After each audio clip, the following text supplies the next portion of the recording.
The Seattle air in the autumn of 1988 still carried the lingering scent of damp earth and evergreen, a familiar comfort for Evelyn Holmes. Yet, for 8 long years, no comfort had truly settled in her heart. Every morning, with a resolve forged in the crucible of loss, Evelyn, now 47, laced up her running shoes and began her ritualistic jog through the quiet streets of the city. The rhythmic pounding of her feet against the pavement was a desperate attempt to impose order on a life that had shattered into 1,000 jagged pieces. Each breath was a silent prayer, each stride a fragile assertion of control over the relentless tide of grief and uncertainty that threatened to pull her under. 8 years had passed since that crisp September day in 1980 when her world had abruptly ceased to make sense. Her husband, Thomas Holmes, the charismatic and principled mayor of Seattle, had vanished without a trace, taking with him their spirited 10-year-old daughter, Lily. They had been seen leaving the prestigious Broadmoor Golf Club, Thomas with a briefcase and Lily clutching her favorite well-worn teddy bear, their laughter echoing in the crisp autumn air. And then nothing. No frantic phone calls, no ransom demands, no cryptic notes, just an echoing void where 2 vibrant lives had once been. The ensuing police investigation had been a whirlwind of activity, a furious but ultimately fruitless storm of interviews, searches, and appeals. Detectives had scoured every inch of the city and its sprawling suburbs. Volunteers had combed the dense forests surrounding Lake Washington. But the earth had yielded no secrets, the waters no answers.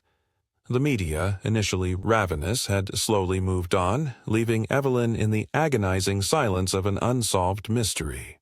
Her home, once filled with the warmth of a loving family, had become a mausoleum of unanswered questions, each empty room a fresh reminder of their absence.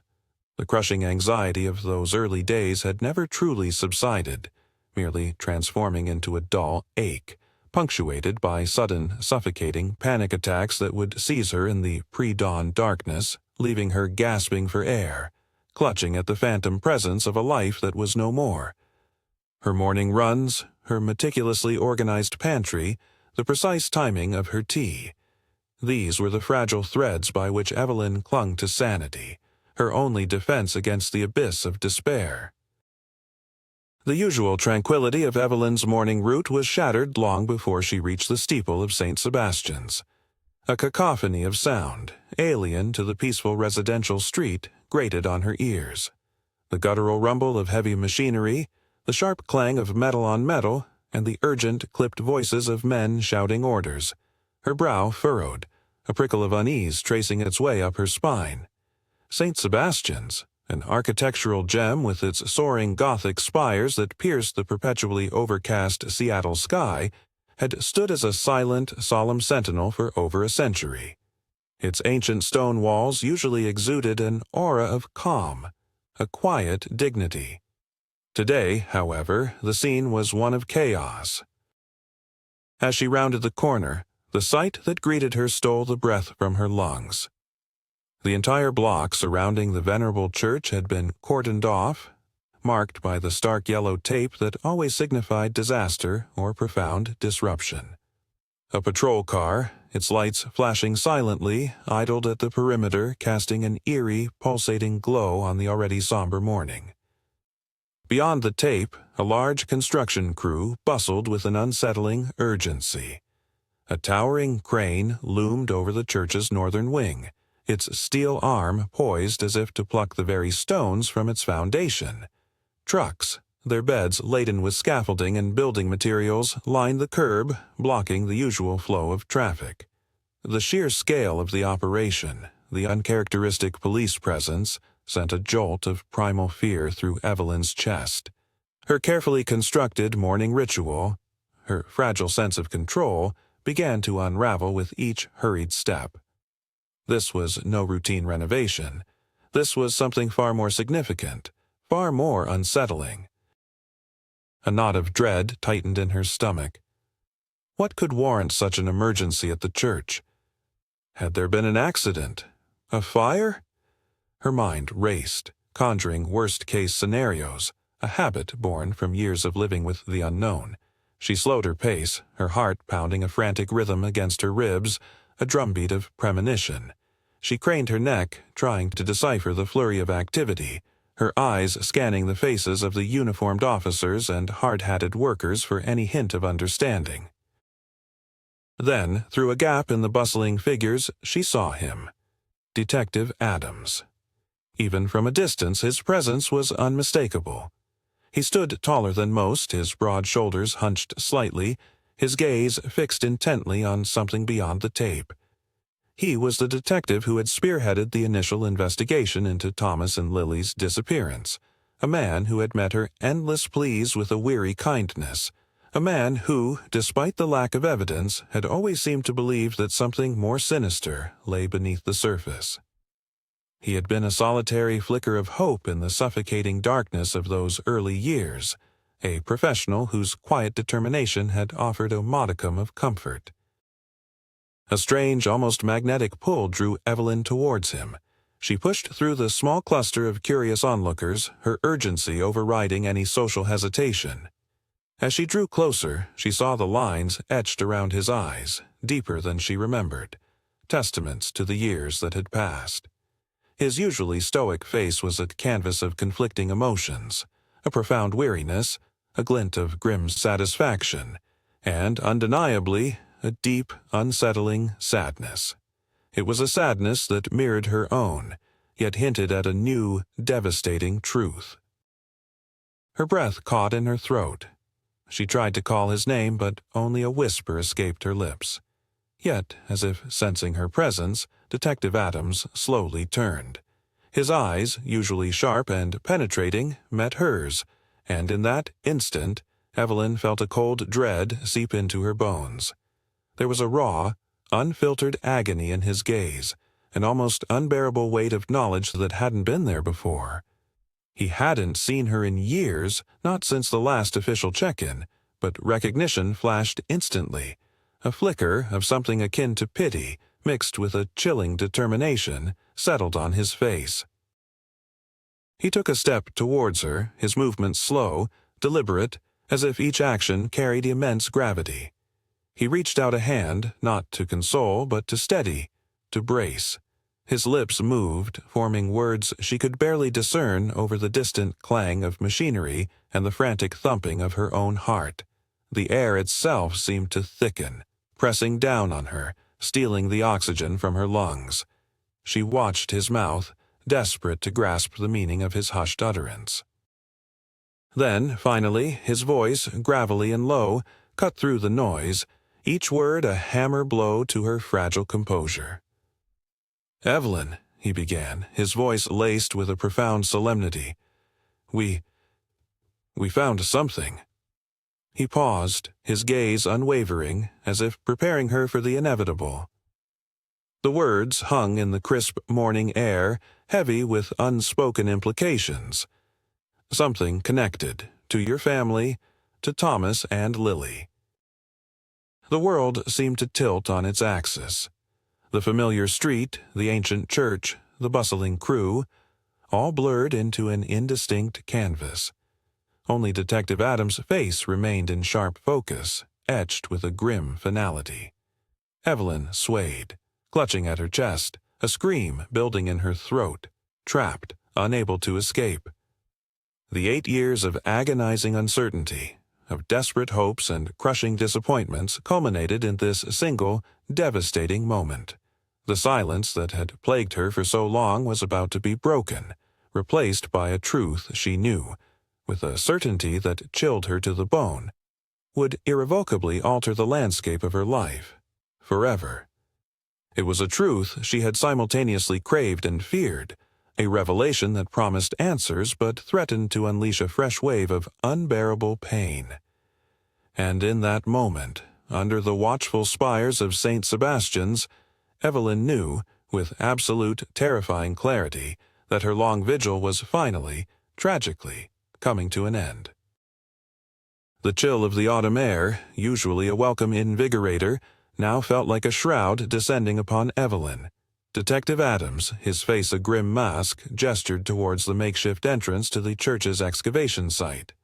Evelyn's feet felt like lead, each step a monumental effort, as if the ground itself resisted her progression. The vibrant activity of the construction crew seemed to fade into a dull hum, replaced by the deafening roar of her own pulse in her ears. She followed Detective Adams, her vision narrowed to the path directly in front of them, unwilling to fully acknowledge the horrifying reality unfolding around her. They navigated through a maze of scaffolding and exposed timber, the usual sanctity of the church replaced by the raw, unadorned skeleton of its structure. The air grew heavy, thick with the scent of disturbed earth, aged dust, and something else, a metallic tang that made her stomach churn. It was the scent of damp, decaying history, of secrets long buried. The fluorescent lights strung by the construction workers cast harsh, unflattering shadows, exaggerating the grim lines on Adam's face. His silence was more profound than any words, a stark confirmation of the gravity of their discovery. Finally, they reached a newly exposed opening beneath what had once been the church's ancient altar. The stone floor, which had graced the sanctuary for generations, had been systematically dismantled, revealing a gaping maw beneath. This was not a crypt, nor a historical passage. This was something else entirely. The space was small, barely wide enough for one person to squeeze through, and illuminated by a single bare bulb hanging precariously from a temporary wire. Evelyn peered into the gloom, her breath catching in her throat. The smell was stronger here, a sickening combination of earth, moisture, and an unmistakable cloying sweetness that hinted at decay. Her mind, in a desperate attempt to protect itself, tried to rationalize what she was seeing. Perhaps it was an old storage area, a forgotten cellar. But the police presence, Adam's solemn demeanor, negated such simplistic explanations. She watched as two uniformed officers, their faces pale under the harsh light, carefully maneuvered a large, cylindrical object out of the newly revealed chamber. It was a heavy-duty industrial barrel, the kind used for chemicals or waste, made of thick, rusted metal. Its surface was stained with what looked like dried mud and something darker, more ominous. The sight of it sent a fresh wave of nausea through her. This was not merely an artifact of the past, it was a container of terrible significance. The officers set the barrel down with a soft thud on a tarp spread across the dusty floor. Detective Adams nodded curtly, and they began to work on the lid. The sound of metal groaning against metal, the sharp crack of rusted seals breaking, echoed unnervingly in the confined space. Evelyn's heart hammered against her ribs, a frantic bird trapped in a cage. She knew, with a terrifying certainty, what lay within. Every fiber of her being screamed at her to turn away, to run, but a perverse, morbid curiosity, fueled by 8 years of agonizing uncertainty, held her rooted to the spot. She had to know. She had to see. As the lid finally came loose with a final sickening pop, a gust of foul, stagnant air billowed out, carrying with it a concentrated essence of that putrid, sweet smell. It was a smell that transcended mere decay. It was the smell of long-dormant death. Evelyn instinctively recoiled, a hand flying to her mouth to stifle a gasp. And then she saw him. Nestled within the confines of the barrel, amidst layers of something that looked like tar and dirt, lay the unmistakable form of a man. His clothes, though degraded, were familiar. The faint pattern of the tweed jacket, the leather of his shoes, they were Thomas's. His face, though gaunt and discolored by the ravages of time and the unnatural confines of his tomb, was still undeniably her husband's. His once vibrant eyes were hollow, his strong jaw set in a silent, eternal grimace. He was mummified, preserved in a grotesque parody of life by the peculiar conditions of his burial. A guttural sob ripped itself from Evelyn's throat, a sound of raw, unadulterated anguish that echoed off the rough stone walls. It was a sound born of 8 years of repressed grief, of unanswered prayers, of a hope that, however faint, had stubbornly persisted. Now that hope was extinguished, replaced by a searing, undeniable reality. Thomas was here. He hadn't abandoned them, hadn't simply walked away. He had been murdered. He had been hidden. She fell to her knees, the dust and grime unnoticed beneath her. Tears, hot and stinging, streamed down her face, blurring the horrific image before her. The silence of the church, once a source of comfort, now pressed down on her, amplifying the ragged gasps of her own despair. Detective Adams knelt beside her, his hand gently resting on her shoulder, a silent gesture of profound sympathy. But even in the depths of her soul-crushing grief, a desperate, frantic thought clawed its way to the surface of her mind.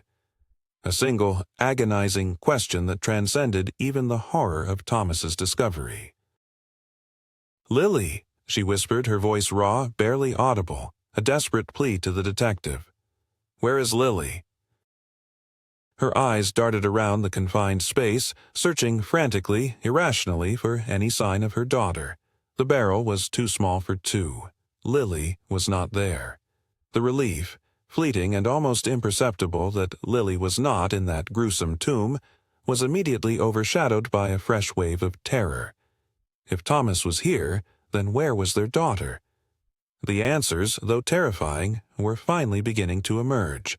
But with each revelation, a new, equally harrowing question arose, plunging Evelyn deeper into the chilling depths of the truth. The journey to understanding had begun, but the road ahead promised only more pain, more unanswered mysteries. The world around Evelyn faded into a terrifying blur of flashing lights and hushed voices. Medics, their faces etched with professional solemnity, moved with practiced efficiency, gently guiding her away from the horrific scene. Her mind, however, refused to disengage, replaying the image of Thomas's mummified form in an endless, agonizing loop. She was led to a nearby ambulance where a kind-faced EMT offered her water, but the metallic taste of fear was all she could discern. The tremor in her hands was uncontrollable, a visceral manifestation of the shock that had seized her. Detective Adams, his expression still grave but now laced with a determined resolve, approached the ambulance. He knelt beside her, his voice low and steady, cutting through the haze of her grief. "Evelyn, we need to take Thomas's remains to the county morgue for a full examination. It's standard procedure." His words, though clinical, held a note of genuine respect. The conditions inside the barrel seemed to have preserved him, in a way. We'll be able to tell more about what happened, though given the circumstances and the time past, it will be challenging. Evelyn could only nod, tears silently tracing paths through the dust and grime on her cheeks. "Lily," she croaked, the single word a desperate plea. "You have to find Lily." Adams's jaw tightened. "We will, Evelyn. I promise you we will. This changes everything. We're reopening the entire case. Every detail, every lead that went cold will be re-examined. The discovery of Thomas's body, especially hidden like this, points to something far more sinister than a simple disappearance.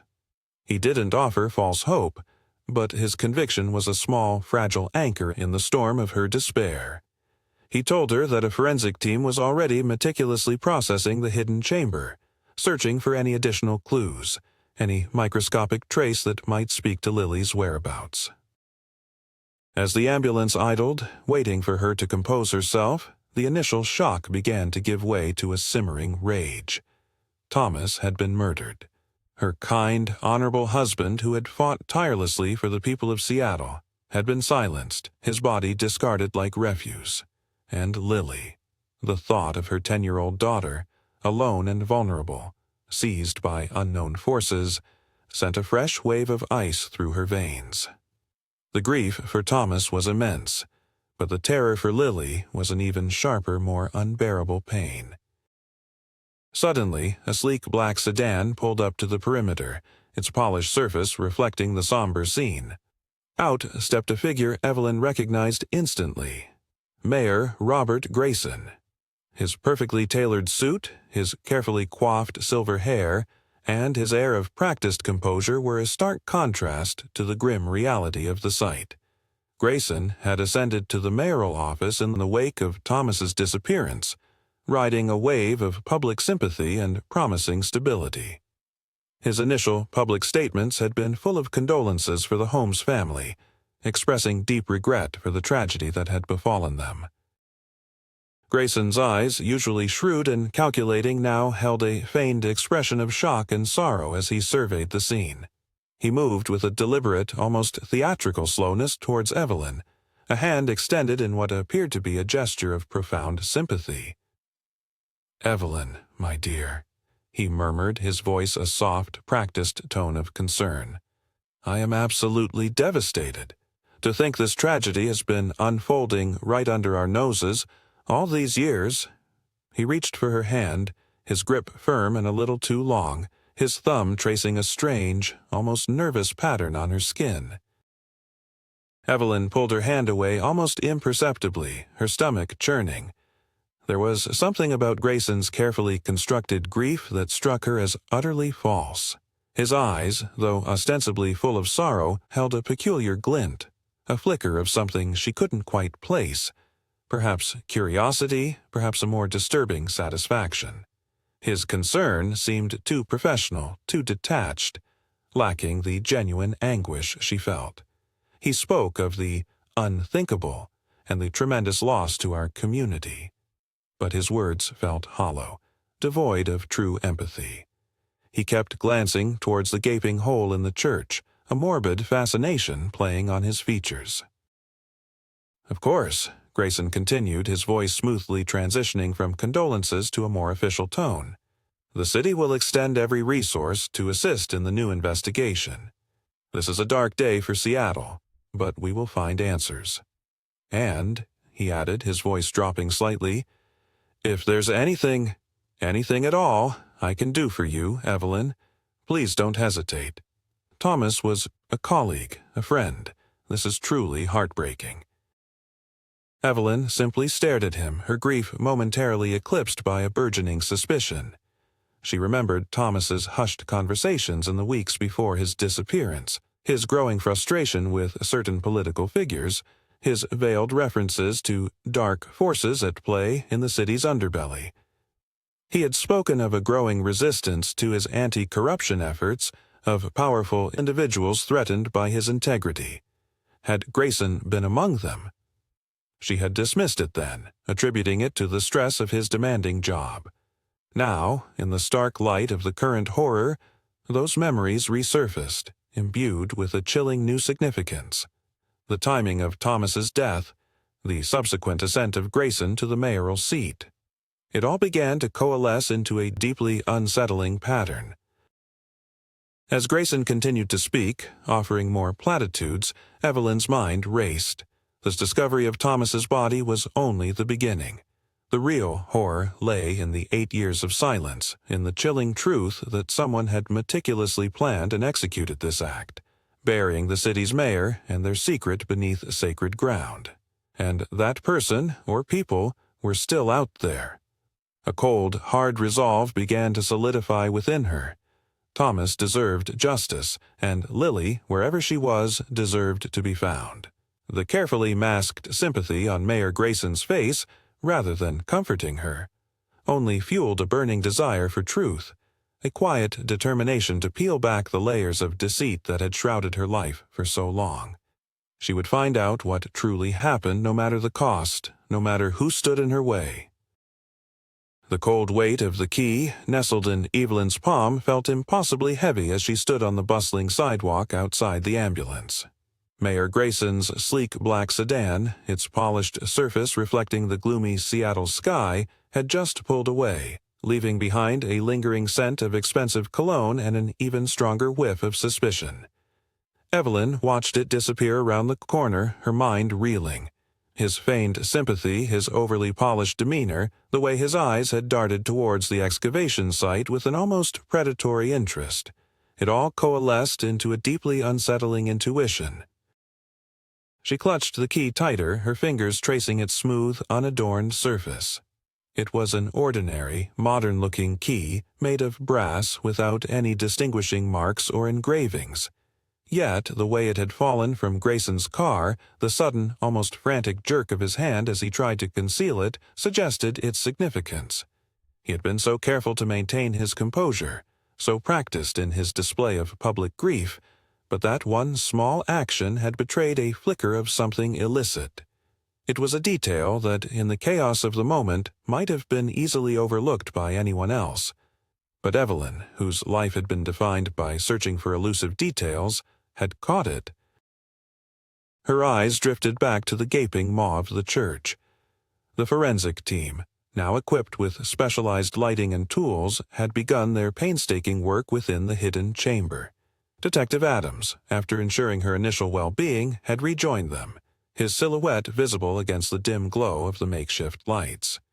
She knew he was a good man, a dedicated officer, but her long years of living with official helplessness had taught her to trust her own instincts above all else. And those instincts were screaming about Mayor Grayson. The ambulance driver, a gruff but kindly man, offered to take her home. Evelyn politely declined. She needed to be somewhere where she could think, where she could process the overwhelming cascade of revelations. Her home, a repository of painful memories, was not an option. The library, with its quiet corners and comforting smell of old paper, suddenly seemed like a sanctuary. She began to walk, her steps still heavy in his voice, a tightness around his eyes that she had attributed to the immense pressures of his office. He had been campaigning hard against Robert Grayson, then a rising star in local politics, whose platform of economic revitalization seemed to mask a more insidious agenda. Thomas had often muttered about the shadows in the city, about unseen hands pulling strings. He had been a man of unwavering integrity, and his commitment to rooting out corruption had been absolute. She recalled a specific evening, just weeks before his disappearance. Thomas had come home late, his face ashen. He had been unusually quiet during dinner, his fork idly pushing food around his plate. When Evelyn had pressed him, he had only sighed, running a hand through his already disheveled hair. "It's worse than I thought, Ev. Deeper. They're everywhere." He hadn't elaborated, unwilling to burden her perhaps, or fearful of the words themselves. But the chilling implication had been clear. He was in over his head, treading on dangerous ground. He had made vague references to documents and safeguards, things he was putting in place just in case. Evelyn, ever the pragmatist, had dismissed them as the paranoia of a man under immense pressure, a politician facing a tough re-election bid. Now the memory sent a shiver down her spine. Were these documents connected to what she had just found? The key in her hand suddenly felt like a beacon, a small, tangible clue in a vast, terrifying labyrinth. It was out of place, an ordinary object in an extraordinary situation. Why would Grayson drop it? What did it unlock? Her mind, sharpened by years of relentless worry, began to sift through the fragments of her memory, searching for any connection to the key, any obscure reference Thomas might have made. She found herself outside the Seattle Public Library, its grand, imposing facade a familiar sight.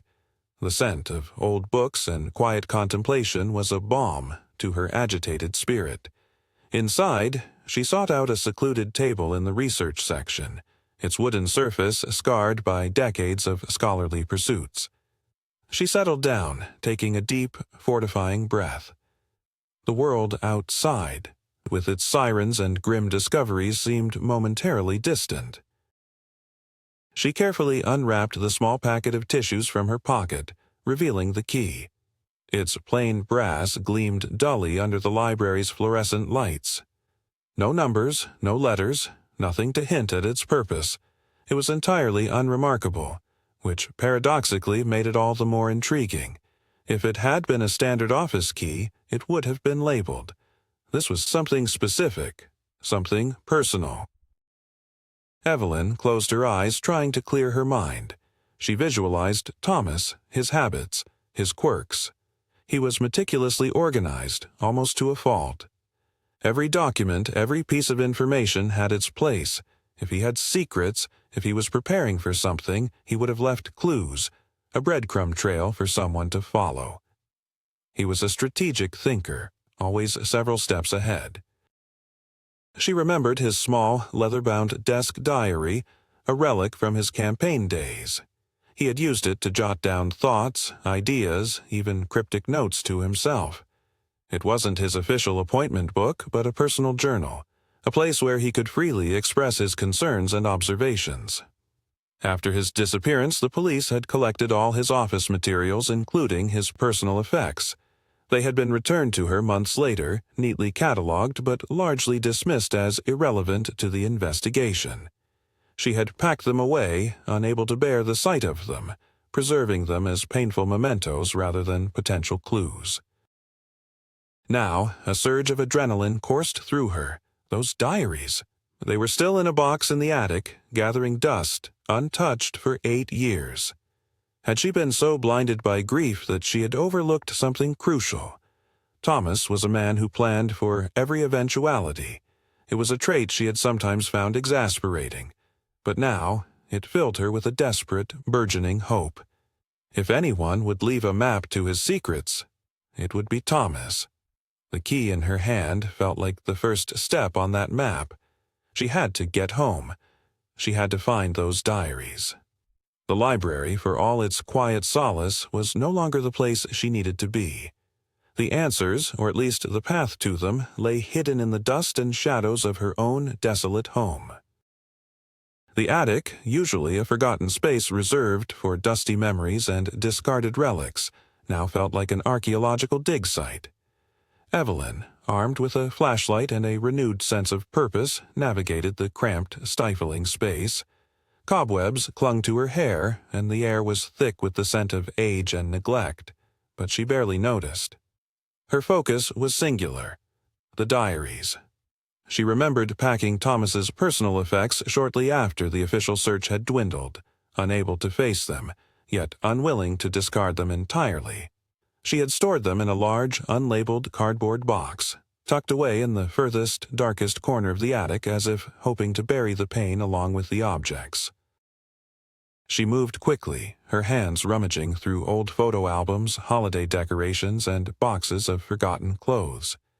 Each item she brushed past felt like a phantom limb of her former life, a poignant reminder of the normalcy that had been so brutally stolen. A wave of sorrow threatened to engulf her, but she pushed it back, channeling her emotions into a fierce, almost desperate determination. Lily, Thomas, their memories fueled her search. Finally, her fingers brushed against the rough texture of a standard moving box. There was no label, just as she remembered. With a surge of adrenaline, she dragged it out into the narrow beam of her flashlight. Her heart pounded as she ripped open the tape, revealing a collection of binders, files, and, beneath them, several small leather-bound books, Thomas's diaries. Relief, sharp and exhilarating, momentarily eclipsed the lingering dread.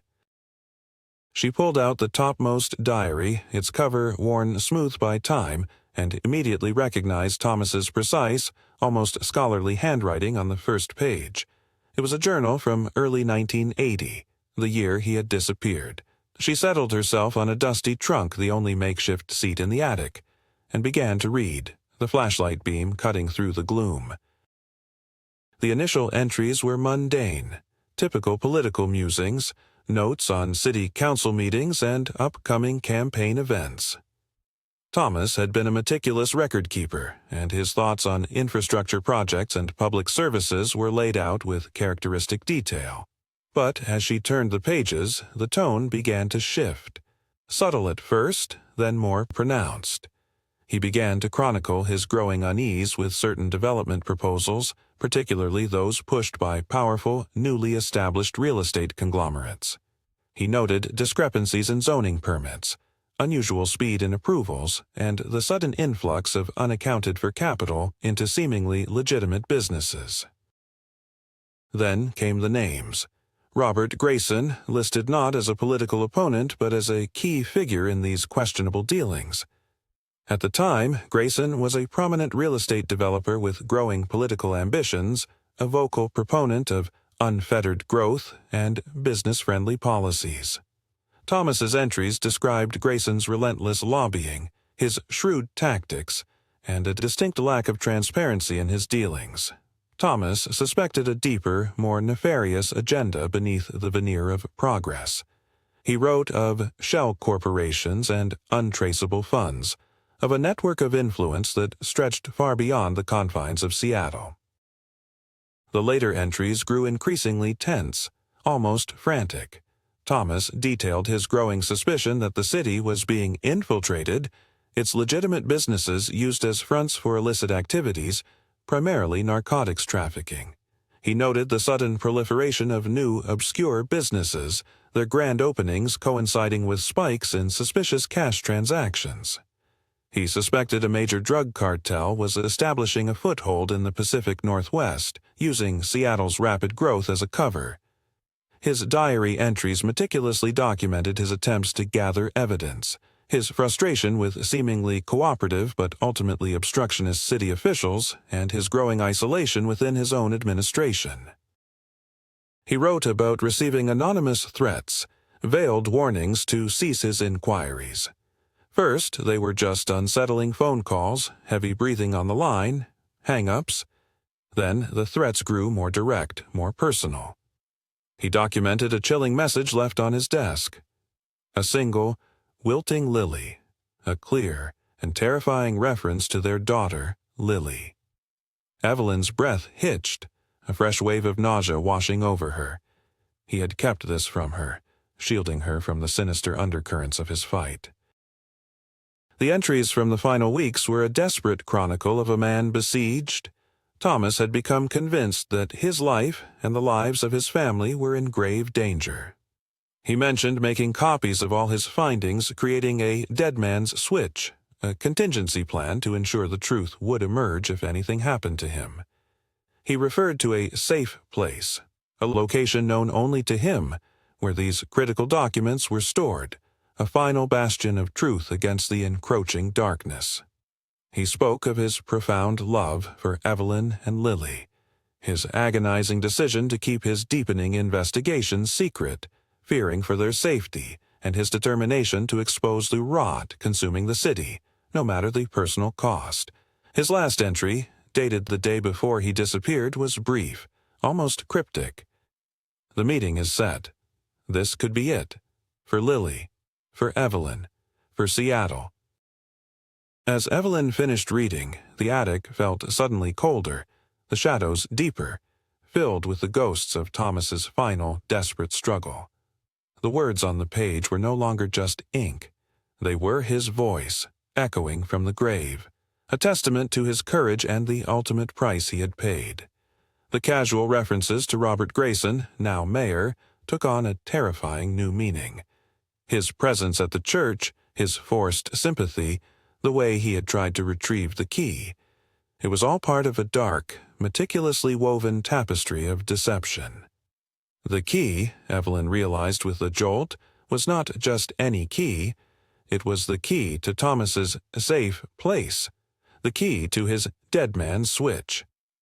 The truth, long buried beneath a facade of grief and political maneuvering, was finally beginning to emerge, and it was far more terrifying, far more insidious than she could have ever imagined. The hunt for Lily, she knew, had just begun. And this time, Evelyn was armed not just with hope, but with a chilling, irrefutable truth. Armed with the unsettling revelations from Thomas's diaries and the tangible mystery of the key, Evelyn knew she couldn't face the next steps alone. Her first instinct after the initial shock had worn off was to return to Detective Adams. He was the only one who had consistently shown a flicker of belief, a tenacious refusal to let the case truly go cold. He had seen the raw horror at the church, and he now held the initial evidence of Thomas's murder. She carefully reboxed the diaries, her hands trembling slightly. The weight of them felt enormous, not just in pounds, but in the crushing burden of the truth they contained. She quickly made her way out of the attic, down the creaking stairs, and out of the silent waiting house. The drive back to the precinct, which usually felt mundane, was now charged with a nervous energy. Every passing car seemed to hold a potential threat, every shadow a lurking danger. Thomas's words about the shadows in the city echoed in her mind, amplifying her paranoia. When she arrived at the precinct, the atmosphere was palpably different.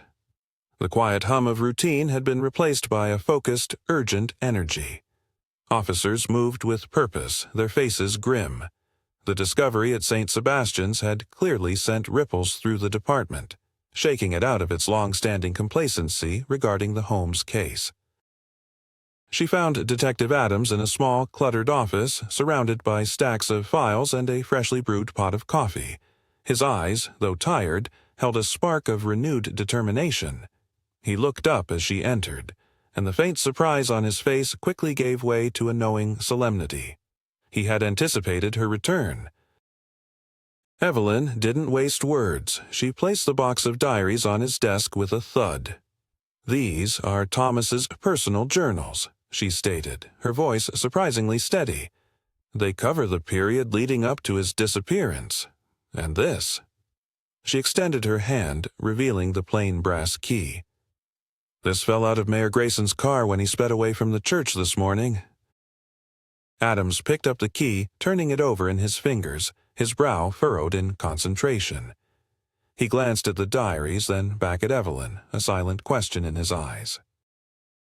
"He was investigating something much bigger than we knew," Evelyn explained, her voice gaining strength as she recounted the chilling details from the journals. Corruption, a drug cartel, and he suspected Grayson was involved even then.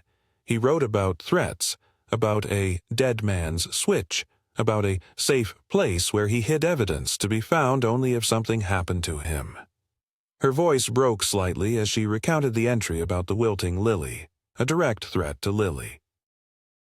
Adams listened intently, his expression growing grimmer with each revelation. He picked up one of the diaries, flipping through the pages, his eyes scanning Thomas's neat, deliberate handwriting. The sheer volume of detail, the meticulous notes, the dates. It was all there. His skepticism, if any remained, quickly dissipated, replaced by a growing anger. This wasn't just a husband's grief, it was concrete, damning evidence. "This is huge, Evelyn," he finally said, his voice low and serious. "This confirms so much of what we suspected but could never prove." Thomas was a very methodical man. If he wrote about a safe place and a dead man's switch, he would have made sure it was accessible and that there was a way to find it. He tapped the key against the desk, and this could be the key to that safe place. He stood up, walking to a large map of Seattle pinned to the wall, his finger tracing various landmarks. A safe place, something he'd chosen carefully, something he thought only he could access. Not his office, too obvious. Not home, too vulnerable. A public place, perhaps, but one with a private corner. He paused, his gaze fixed on a section of the map outlining the older, industrial parts of the city. There were several old city-owned properties sold off around that time after the disappearance, properties that had been under review by his office. He turned back to Evelyn, his eyes shining with a new, urgent purpose. "We need to cross-reference these diary entries with the city's property records from 1980-1981. Specifically, look for properties that were sold or transferred under unusual circumstances, or those that might have been part of any of Grayson's development schemes at the time. If this key belongs to Grayson, and he was involved back then, there's a connection." A surge of hope, fragile but real, flickered within Evelyn. After 8 years of agonizing stagnation, the pieces were finally beginning to move. The truth, however painful, was within their grasp. The fight for justice for Thomas and the desperate search for Lily had just gained a powerful, unexpected ally in the unwavering determination of Detective Adams. The weight of the past was still heavy, but now it was also a weapon. The faint hum of the precinct's ventilation system filled the silence as Evelyn and Detective Adams pored over the old city records. The air was thick with the scent of stale coffee and aged paper, a stark contrast to the fresh, damp air of Seattle outside. Adams, his brow furrowed in concentration, meticulously cross-referenced the names Thomas had mentioned in his diaries with the property ownership transfers from 1980 and 1981. Evelyn, her eyes aching from the relentless focus, scanned the documents for any anomalies, any addresses that seemed out of place, any properties that changed hands with unusual speed or lack of transparency. Hours bled into one another, marked only by the dwindling light outside the window and the increasing pile of discarded papers on Adam's desk. The sheer volume of records was daunting, a testament to the rapid urban development Seattle was experiencing in the early 80s. But then a name leapt out at Evelyn from a dusty ledger: Cascade Holdings, LLC. Thomas had scribbled this name in the margins of one of his later diary entries, followed by a question mark. Shell Corporation, he had written, his suspicion clear even in the brevity of the note. Adam's finger, tracing a line on a digitized city map, stopped abruptly. Cascade Holdings, he murmured, his voice laced with interest. They acquired several properties around the industrial district in late 80, early 81, some of them unusually cheap. And then a significant portion of their assets were later absorbed by a larger entity called Evergreen Developments in 84, just after Grayson became mayor. Evelyn's heart pounded. Evergreen Developments? That's one of Grayson's biggest current holdings. He's always boasting about their revitalization projects. Adams nodded, a grim satisfaction settling on his face. Exactly. Cascade Holdings was a known front for money laundering in some circles, though never officially proven. The trail always went cold, but Thomas clearly had his suspicions.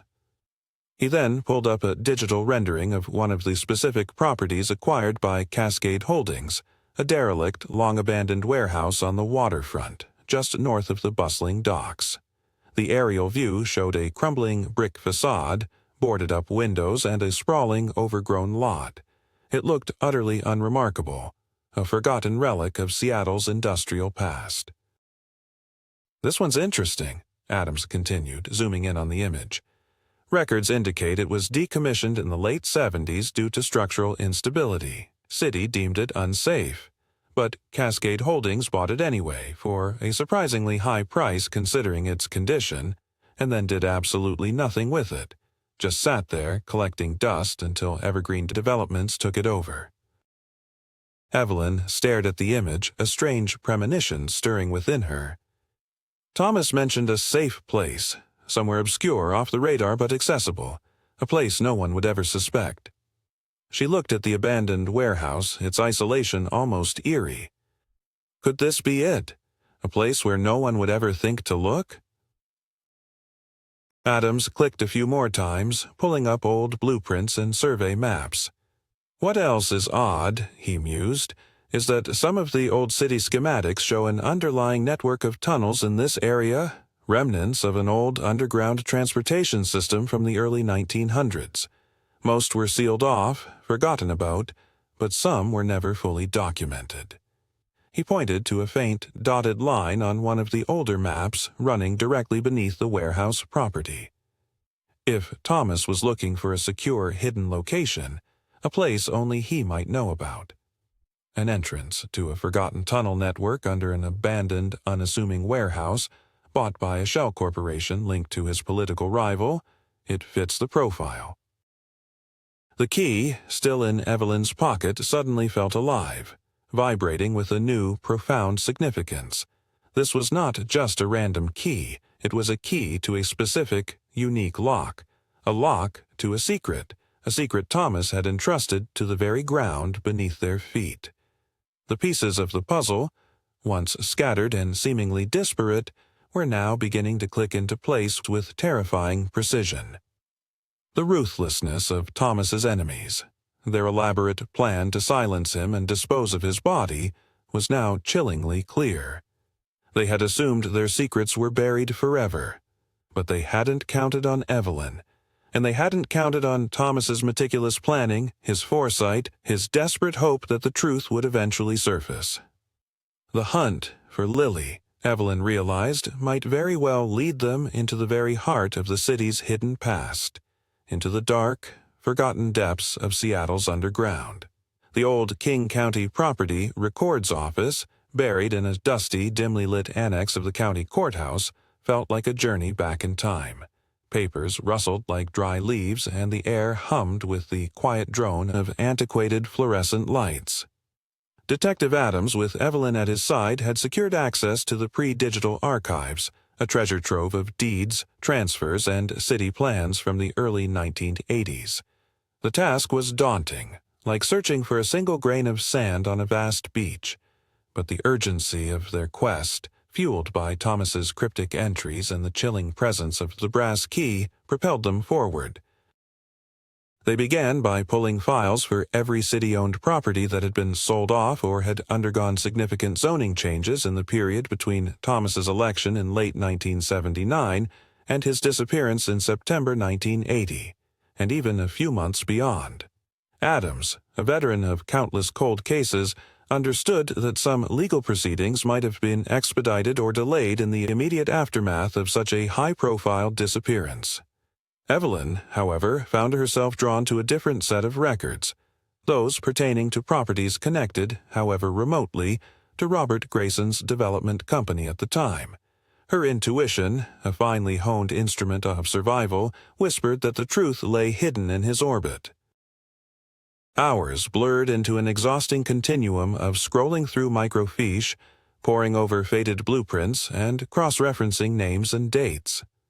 The smell of aged paper and chemicals clung to their clothes. Adams, meticulously sifting through government land sales, found several parcels that had been hastily divested by the city, often at suspiciously low prices, shortly after Thomas's election. Many of these had then been acquired by shell corporations, their true ownership obscured by layers of legal maneuvering. Evelyn, meanwhile, focused on Grayson's known ventures. His company, Northwest Holdings, had aggressively expanded its portfolio in 1980, snapping up several industrial properties, particularly in the older, less developed areas of the city.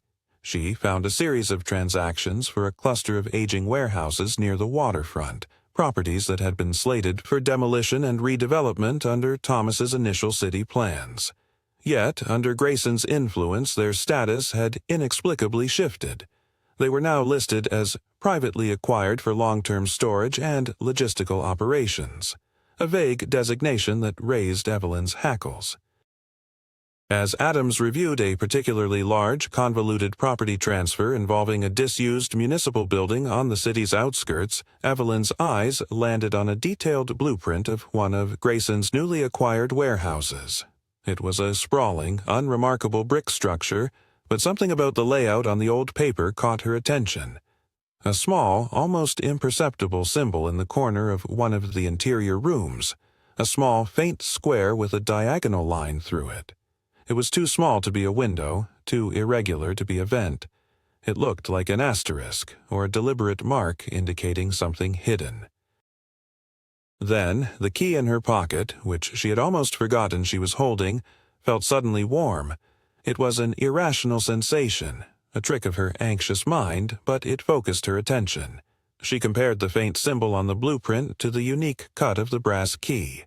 It wasn't a perfect match, but there was a tantalizing similarity in the unusual shape of the cut. Could it be a stylized representation of a specific lock? Or perhaps it marked the location of such a lock. "Detective," she said, her voice hushed, her finger tracing the faint symbol on the blueprint. "Look at this. This detail on Grayson's warehouse plan." Adams leaned closer, his eyes narrowing. "What is it?" "I don't know," Evelyn admitted, "but it's unusual, and it feels like it could be connected to this key." She held up the key. "Thomas wrote about a safe place. a dead man's switch. What if this warehouse, purchased by Grayson, was where Thomas intended to hide his evidence? And what if this symbol marks the entrance to that hiding place? Adams took the blueprint and the key, his professional skepticism warring with the sheer weight of Evelyn's intuition and the mounting evidence. He had known Thomas Holmes to be meticulous, precise. The idea of a hidden chamber, a secret cache of information, resonated with the man he remembered. The warehouse, once city-owned, then quickly acquired by Grayson, also fit the pattern. It was a remote location, easily overlooked, yet accessible.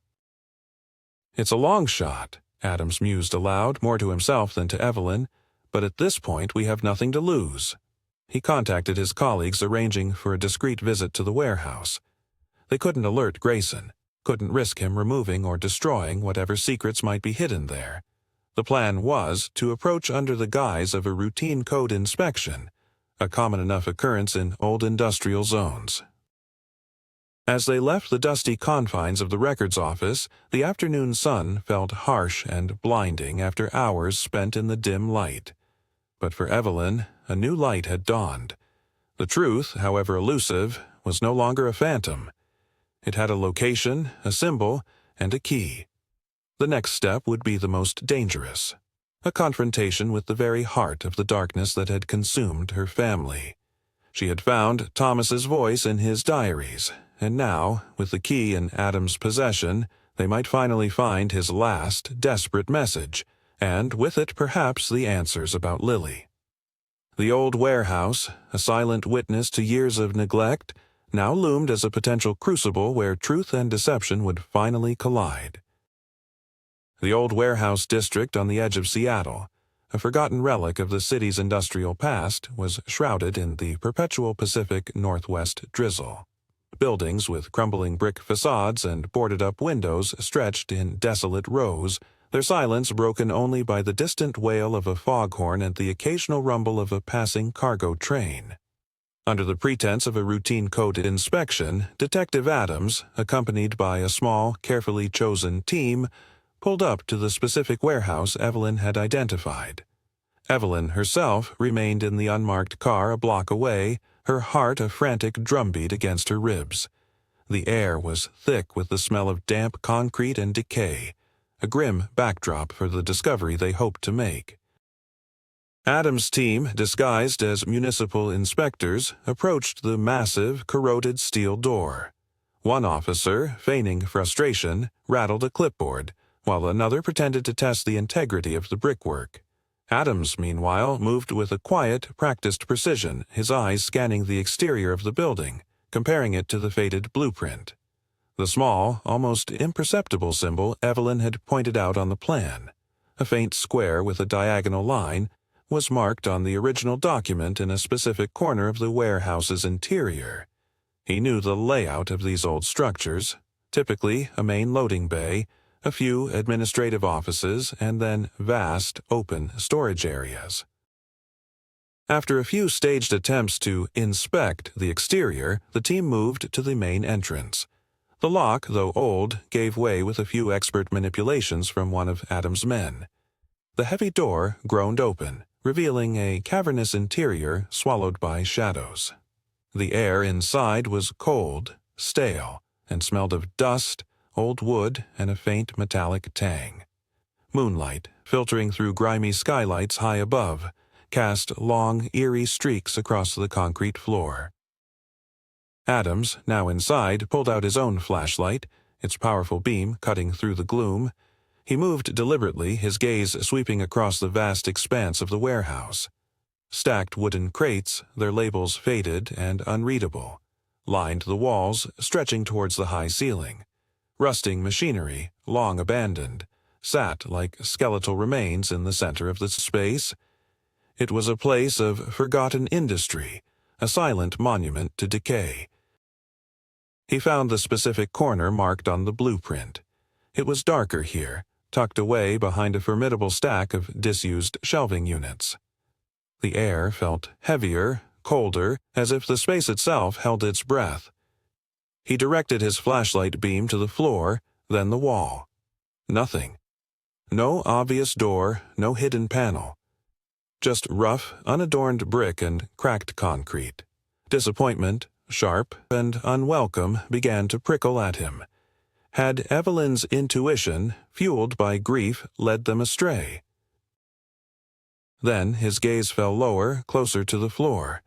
Beneath a thick layer of industrial grime and cobwebs, barely visible, was a hairline crack in the concrete, almost perfectly horizontal.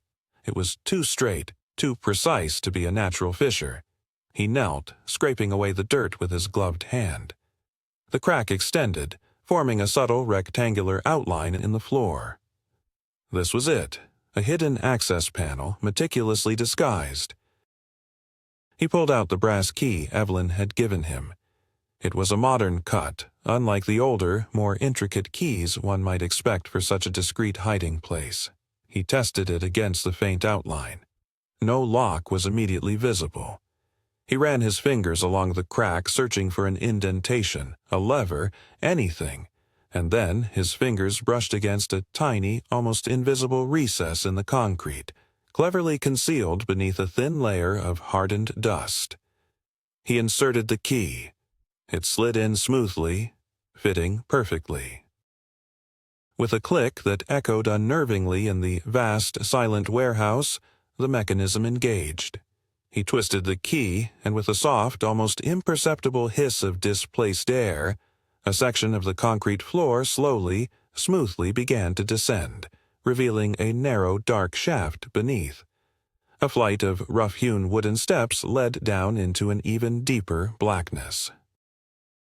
A rush of cold, damp air carrying a faint, musty odor mixed with something metallic wafted up from the newly opened abyss. Adams shone his flashlight down. The beam disappeared into the depths, swallowed by the profound darkness. He hesitated for a moment, the weight of the moment pressing down on him. This was Thomas's safe place, the dead man switch he had so desperately hoped would never be activated. And somewhere down there, in the impenetrable black, lay the truth. The long, silent vigil was about to end. And for Evelyn, waiting anxiously in the car, the answer to 8 years of torment was finally, horrifyingly, within reach. The descent into the cold, damp darkness was slow and deliberate. Detective Adams, with a portable lamp now illuminating his path, cautiously navigated the rough-hewn wooden steps, each creak of the aging timber echoing ominously in the profound silence. Behind him, 2 of his officers followed, their faces etched with anticipation and a touch of trepidation. This was no ordinary crime scene. It felt like stepping into a tomb, a time capsule sealed for 8 long years. The air grew heavier with each step, thick with the scent of damp earth, stagnant water, and something else. A faint metallic smell that reminded Evelyn, waiting anxiously above, of dried blood. The beam of Adam's lamp cut through the oppressive gloom, revealing a narrow, excavated tunnel barely wide enough for a person to stand upright.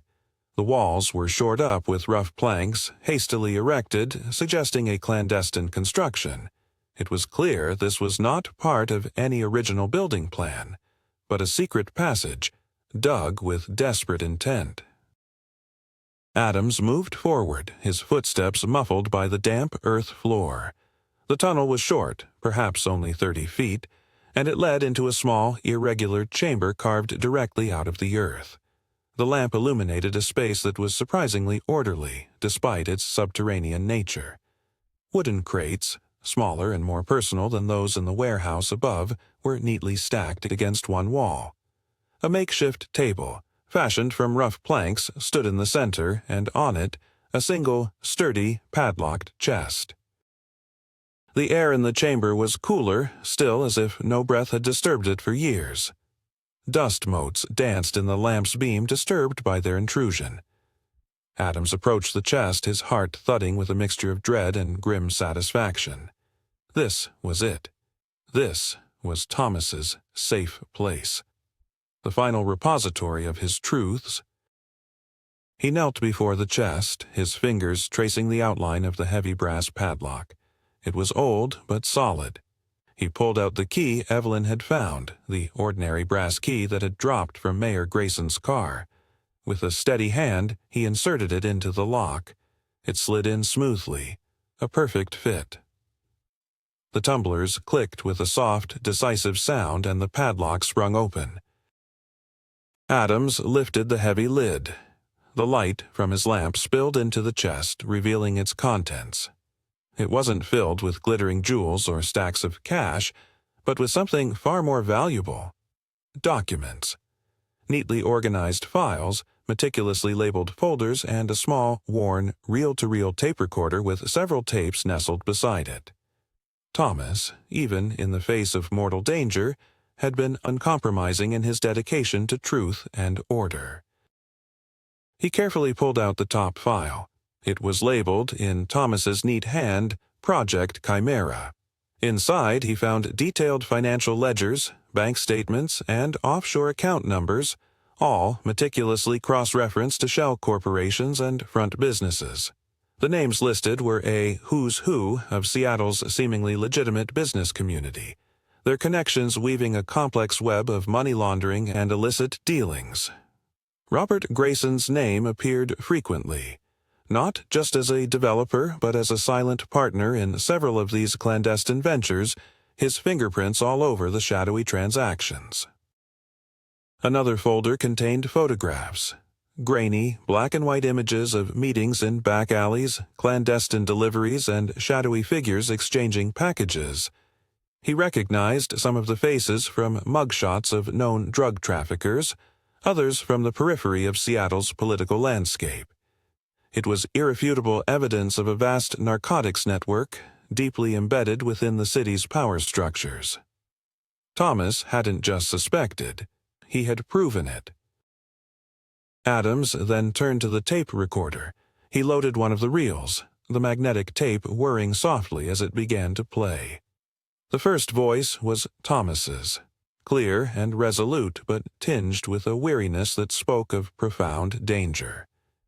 He was narrating his findings, providing context to the documents, and detailing the threats he had received. Then the tape shifted. The muffled sounds of an argument. Voices distorted but recognizable. One, undeniably, belonged to Robert Grayson. His voice was cold, menacing, devoid of the polished charm he presented to the public. He was threatening Thomas, demanding he cease his investigation, warning him of dire consequences if he continued. The atmosphere in the subterranean chamber grew heavy with the weight of the past. The muffled sounds of the tape recorder filled the silence, bringing to life the chilling reality of Thomas's final days. He had walked into a trap, betrayed by those he had sworn to serve. The knowledge was devastating, a fresh wave of grief for the man who had fought so bravely, so alone. But then, Thomas's voice returned to the tape, softer now, but resolute. He spoke of Lily, his beloved daughter. He explained that he had anticipated the worst, that he knew they would come for her, to ensure his silence. He had made a contingency, a desperate, agonizing plan. He had arranged for Lily to be taken to a safe place, a sanctuary only he knew, should he fail to return. He provided coordinates, a series of numbers, and a cryptic phrase that would unlock Lily's location, a final, desperate act of a father protecting his child. The revelation was a gasp of raw, unadulterated hope in the suffocating darkness. Lily was alive. Thomas, even in death, had protected her.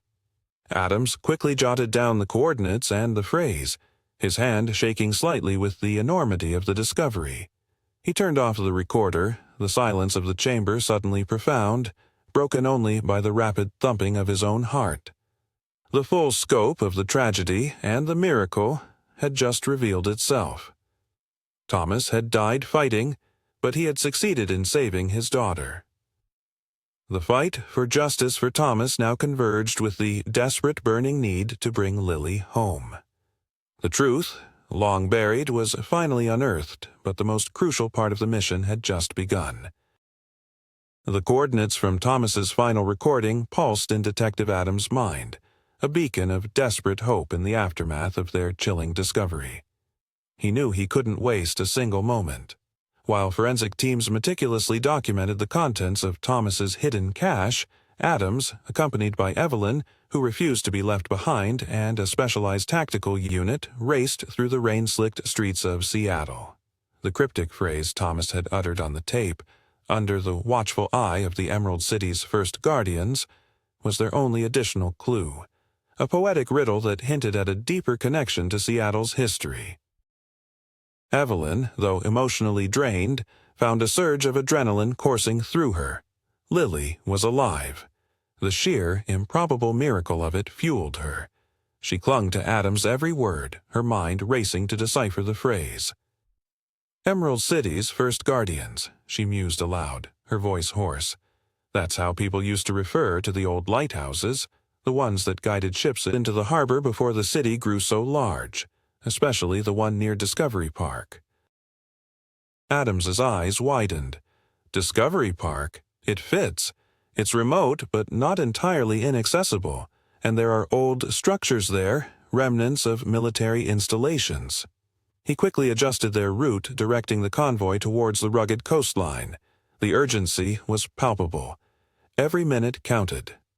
Lily had been alone for 8 years.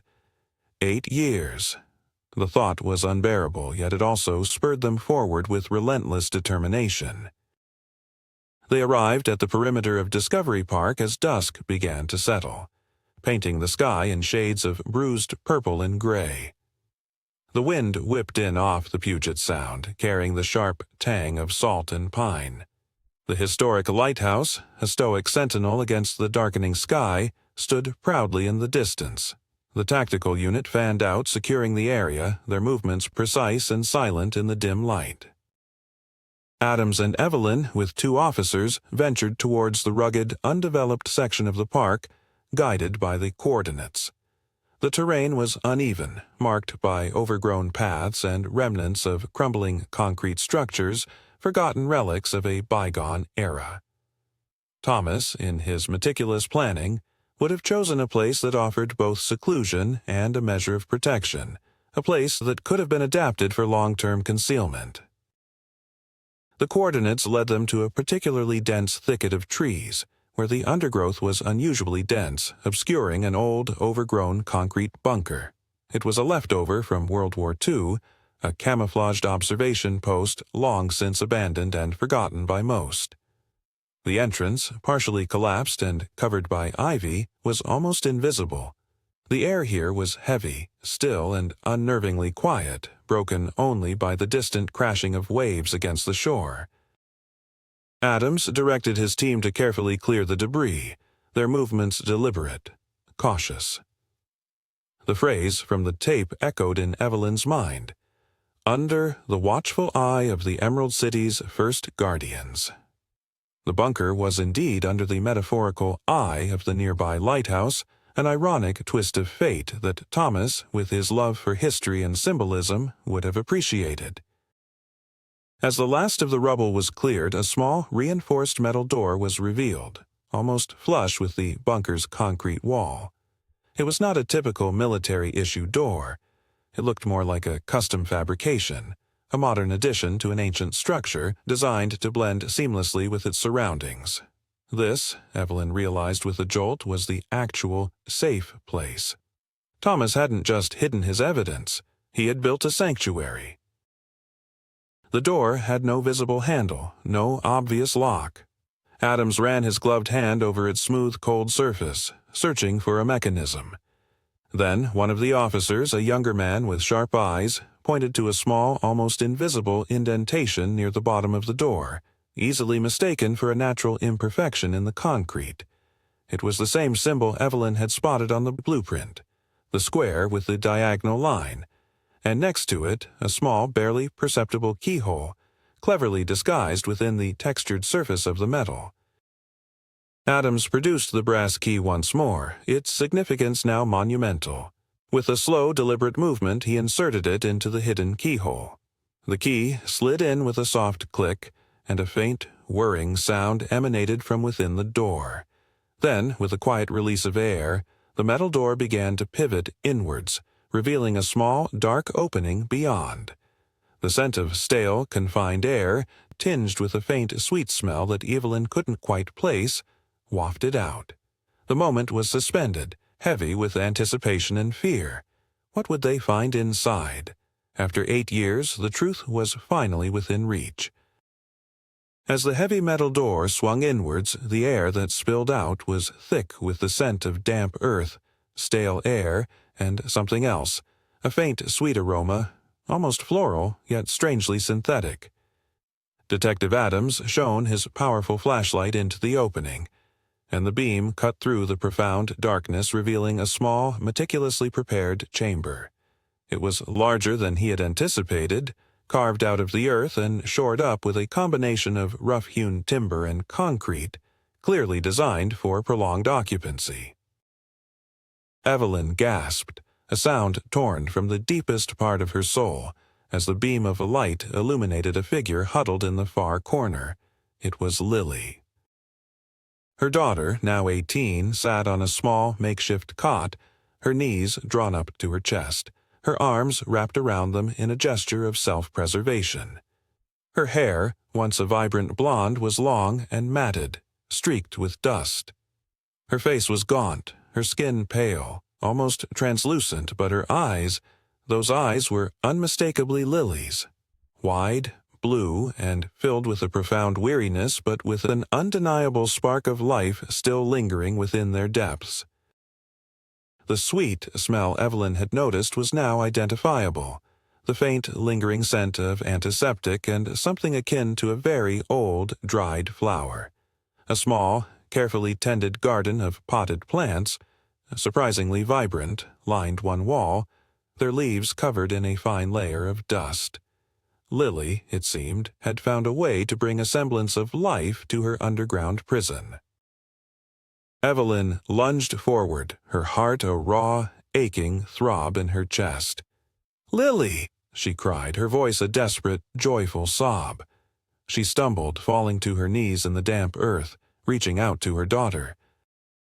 Lily flinched at the sudden light and the unfamiliar voices, her eyes wide with a mixture of fear and disoriented recognition. She hadn't heard a human voice other than her own whispers in years. She blinked, slowly, taking in the sight of the woman who had been a fading memory, a dream figure in her long, solitary existence. "Mom!" The word was a fragile whisper, thin and reedy from disuse, but it was undoubtedly her daughter's voice. Evelyn enveloped Lily in a fierce embrace, holding her tightly as if to compensate for the 8 years of lost touch, the agonizing separation that had stolen half of Lily's childhood. Tears streamed down Evelyn's face, mingling with Lily's own, which now flowed freely, a silent torrent of pain, relief, and bewildering joy. Adams and his team stood back, allowing the raw, unfiltered emotion of the reunion to unfold, respecting the sacredness of the moment. As the initial overwhelming wave of emotion subsided, Evelyn pulled back, her hands gently cradling Lily's face, memorizing every detail of her beloved daughter's features. "My darling girl," she murmured, her voice thick with unshed tears. "You're alive. You're safe." Lily, still disoriented, looked around the small chamber. It was filled with the meager necessities for survival. A water filtration system, a small hand-cranked generator connected to a few dim lights, a stack of worn books, and a collection of meticulously drawn sketches on the walls, fantasies of a world she could only imagine, the faces of her parents rendered from fading memory. There was also a small sealed container, perhaps a week's supply of concentrated nutritional bars, a stark testament to the meticulous planning that had gone into her concealment. He told me to stay," Lily whispered, her voice gaining a sliver of strength, though still weak. "He said someone would come for me. He said I had to be strong." She looked at Evelyn, her eyes filled with a pain that spoke of unimaginable loneliness and fear. "He told me he loved me, and that he would always find a way to protect me." Evelyn held her tighter, tears flowing anew. Thomas, even from the grave, had kept his promise. He had created this hidden sanctuary, a desperate gamble for his daughter's survival, a testament to a father's boundless love. The horror of his death, the betrayal, the corruption, now intertwined with the profound miracle of Lily's survival. The missing piece of the puzzle had been found, not dead, but alive, a fragile testament to human resilience and a father's ultimate sacrifice. The long nightmare was finally, miraculously, coming to an end. The fluorescent lights of the hospital room hummed softly, a stark contrast to the profound silence of the underground bunker Lily had endured for so long. Lily, now safely tucked into a crisp, clean bed, looked impossibly small amidst the sterile white sheets. An IV drip, a fragile lifeline, fed her with much-needed nutrients, and the hushed beeping of monitors was the only sound breaking the stillness. Evelyn sat beside her, holding Lily's hand, marveling at the warmth of her skin, the gentle rise and fall of her chest. Her daughter was battered, traumatized, but alive, a living miracle. Lily's eyelids fluttered open. Her blue eyes, though still clouded with weariness, held a clearer light than before. "Mom!" Her voice was stronger now, though still a little raspy from disuse. "I'm here, baby," Evelyn whispered, leaning closer, her voice thick with emotion. "I'm right here. I'm not going anywhere." She gently squeezed Lily's hand, a silent promise. Lily's gaze drifted unfocused, then sharpened as she looked at her mother. Is he really gone?" The question was a fragile whisper, heavy with the weight of years of fear and solitude. Evelyn knew she was referring to Robert Grayson, who had been swiftly apprehended after the discovery of Thomas's hidden evidence. The tactical unit, acting on Adams' urgent orders, had moved quickly, finding Grayson at his lavish Seattle home, attempting to destroy documents.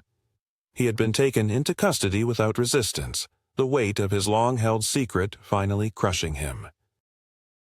"Yes, sweetheart," Evelyn confirmed, her voice firm, resolute. "He's gone. The police have him. He can't hurt you anymore, or anyone else." A single tear tracked a path down Lily's pale cheek, a testament to the terror she had endured. I tried to be strong, like Dad would want." Her voice trembled. "But sometimes I thought I'd die down there. I thought no one would ever find me." Evelyn's heart ached, but she fought back her own tears, needing to be strong for Lily.